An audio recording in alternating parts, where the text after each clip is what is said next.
It is my honor to introduce my colleague and friend, Rebekah Marsh.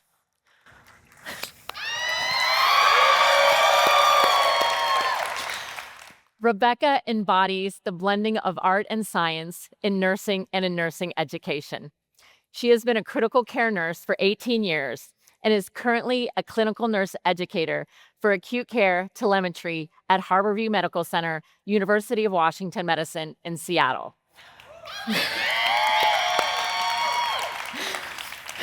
Where she began as a staff nurse and has spent her entire career. Rebekah earned her Bachelor of Science in Nursing at the University of Washington School of Nursing in Seattle in 2008. But before nursing, she explored the fine arts, which informs and inspires her work at the bedside and in educating fellow nurses.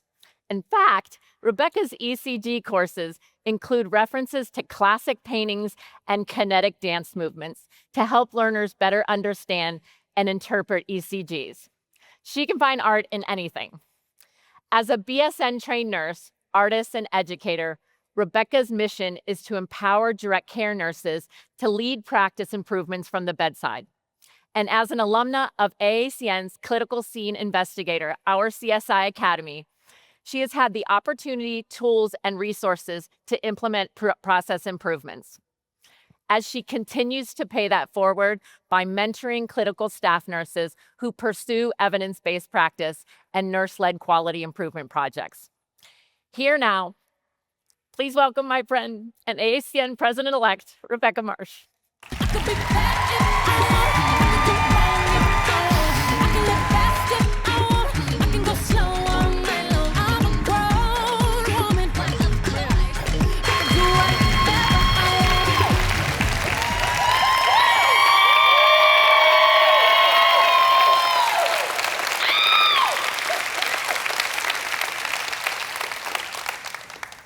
Even though I dreamed of this moment, it seems a little surreal and unreal. I am amazed and humbled to be here on this stage and proud to be your AACN President-elect.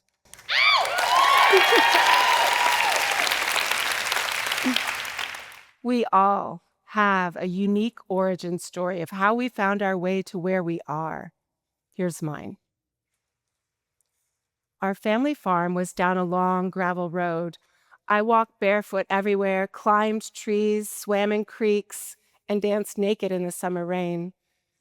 I went to a small school in a small town with one yellow flashing light and no gas station, a pass-through place where time stood still. No one I know today would describe me as shy, but in that small school, in that small town, I learned to be shy about sharing myself. Let's just say I was different. Sensitive? Awkward? So socially awkward.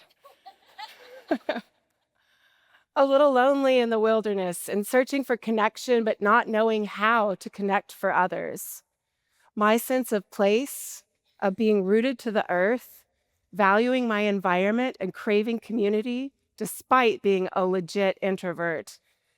And my earnest search for purpose begins here. In second grade, I wrote a letter to my future self.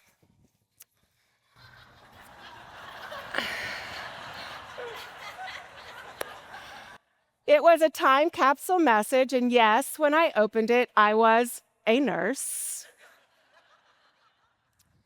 Dear me, that's me. So today, I do work in a hospital, and I am an artist. I believe that to teach is to learn, and I am a student of life. I live in a city, but I love container gardening and find hours of solace outdoors. I do really want to be the Easter Bunny. This still sounds fun. I didn't know that I was always meant to be a nurse, and my path has followed the contours of living, and the years I spent finding my way to nursing were not a detour. I was searching for both a way to make a difference and personal stability, purpose and practicality. Things change, people change, Let there be room in the world for change and wonder. That spirit of inquiry is the foundation of empathy for others and an opening for art and beauty and purpose in our work. That is the one true thing here. I am an artist with every fiber of my being. I have studied art. I do art on paper. I do art as a nurse. Deciding to be an artist was the beginning of unmasking myself, embracing being different, being neurodivergent. The myth of the suffering artist proved false for me. I'm more inspired by joy and healthcare benefits. Turning 30 and not having healthcare benefits can really be a motivator for life change. My inspiration came after a long shift at the bar. Bartending did prepare me for nursing more than anything else I have ever done.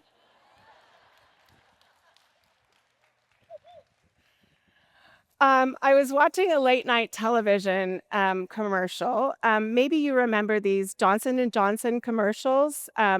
They were recruiting people to me, or they were recruiting people like me to the nursing profession. For those of you who don't remember, let me describe it. There was a nurse in pristine scrubs, standing attentive and poised at bedside, and an alert, well-rested patient in a clean bed and spacious room. I felt a sense of caring, purpose, and human connection. This I could do. This looked like art.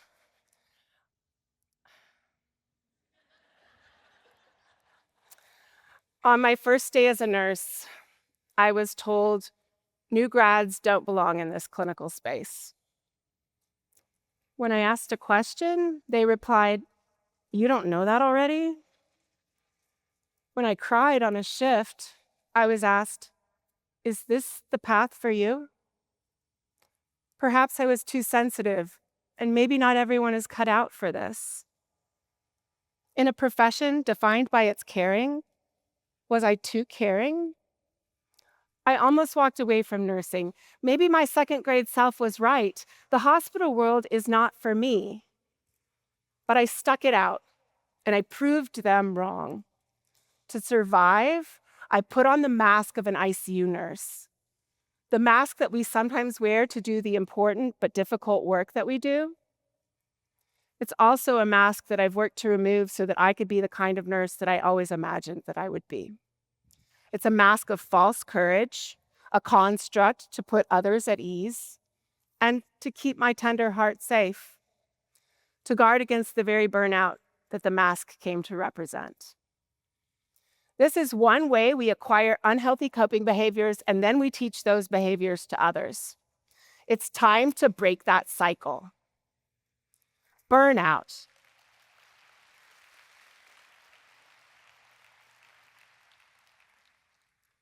Burnout, mindfulness, resilience. How many of you just got turned off by my choice of words? Because someone used one or all of those words in a way that you found to be inadequate, inappropriate, smug, or worse, gaslighting. Sometimes we don't know how to begin the conversation, or it's easier just to not talk about it. At the root, that's part of the problem. And if we focus on the issue, I say nurses need evidence and skills that better prepare them for the clinical world not shown in that J&J commercial. I didn't have these skills when I was a new nurse. I learned by trial and error. Now, I'm a nurse educator and honestly still a student, motivated to speak plainly about the issues and not get lost in the words so that we can learn together. With human lives in the balance,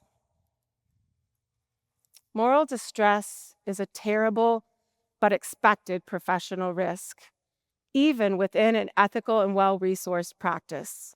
All the more reason for us to normalize our profession's need for advanced clinical, professional, and personal skills.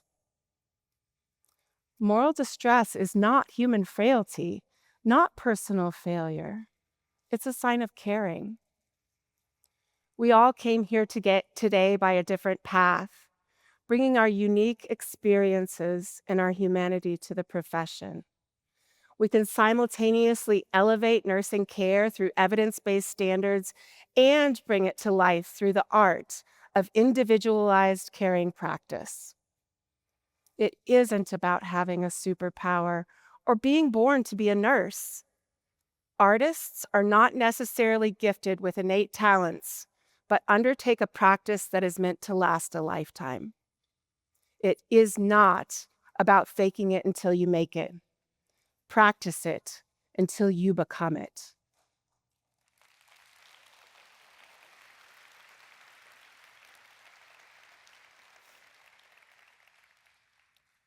And when we or our colleagues need support, we talk openly and factually about burnout, mindfulness, and personal resilience strategies. Nursing demands that we be flexible learners with advanced critical thinking skills. As Eleanor Roosevelt said, be confident, not certain.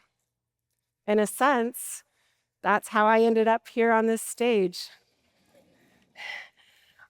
I strive to grow. AACN has been my professional home since I became CCRN certified. That was my gateway into a wider world of nursing practice. How many of you are certified nurses?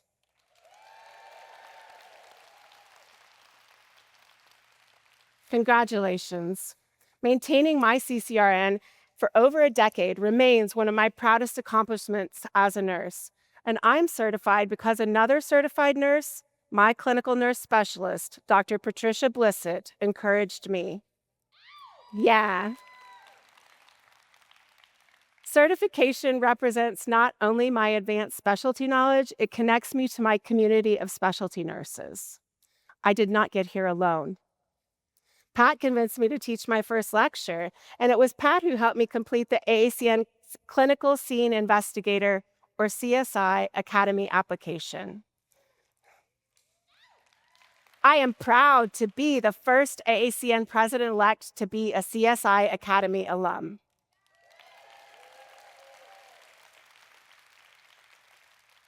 If earning my CCRN sparked a growing curiosity about national specialty standards, the CSI Academy showed me what to do with my curiosity to improve the delivery of care on my unit. The optimal way to drive change from the bedside is to give nurses autonomy over their own practice. That just makes sense. It just makes sense. And it improves outcomes and saves money. We have endless opportunities to be open to questions, to examine the reasons that we do what we do and understand the why. That's what we call practice improvement, evidence-based practice, nursing research, the foundation of nursing autonomy, how we shape and transform healthcare. In the years since my foundational leadership training as a CSI nurse, I've become passionate about coaching clinical staff nurses to lead the changes they wish to see in their practice. AACN connects me to other nurses engaged in continual learning, and here we are today.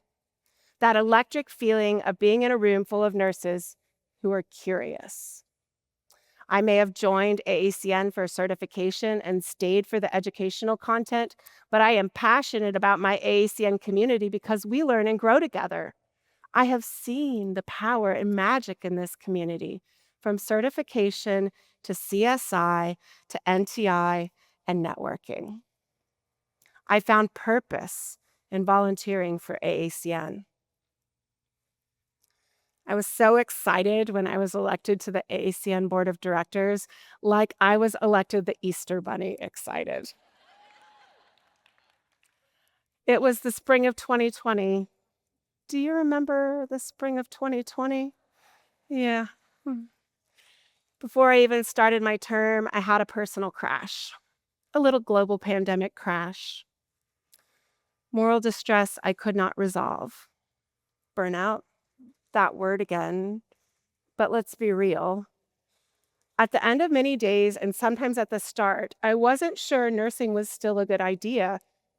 I didn't feel like a leader of nurses, and certainly not one worthy of the AACN Board of Directors. Imposter syndrome. I share my pandemic story knowing we all have a story. We all had something going on. If you were a nurse, you had, well, actually, if you were human, you had something going on. Still, we measured ourselves against the experiences of others and decided some had it better or worse. I could be describing a global pandemic or just another shift. And because we don't know how to advocate for our and because we know how to advocate for our patients better than we do for ourselves, maybe we swallow our feelings or we explode. I did a little of both. I felt like I was drowning.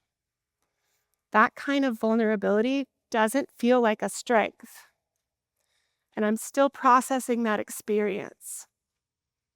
By sharing, maybe there's something that can be learned from it. I have wondered if I can ask for help before falling down the rabbit hole and crying myself to sleep. Can I be authentically vulnerable when it really counts and not just when things are going well? Is it even possible to stand before you and share my fears and still have your confidence? I'm in the middle of it. The experiment is running right now. I'll let you know how it turns out.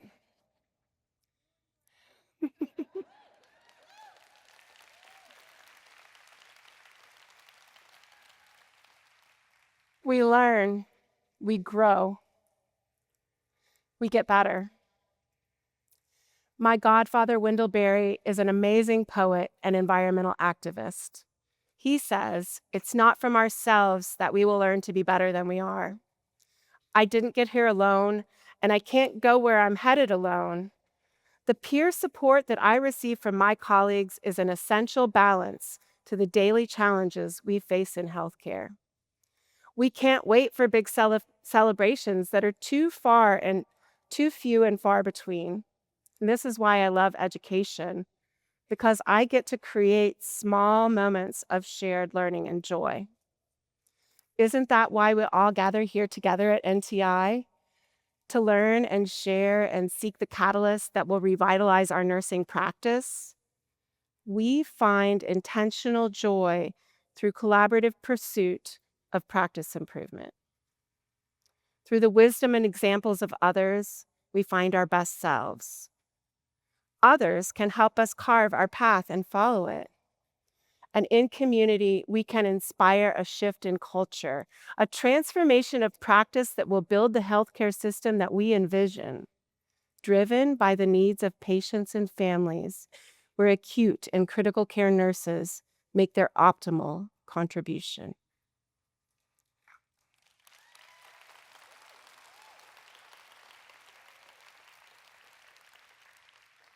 Cynicism is easy, filled with judgment and fear.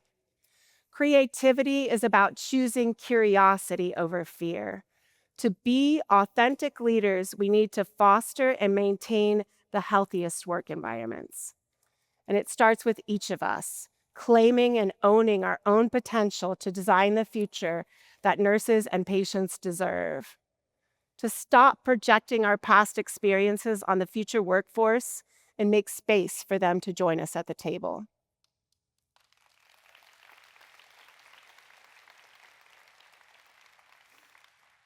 We cannot shape the future of nursing alone. We are nurses. We are leaders. But we are also artists and architects and gardeners. We are building the future together. Together we grow it on purpose.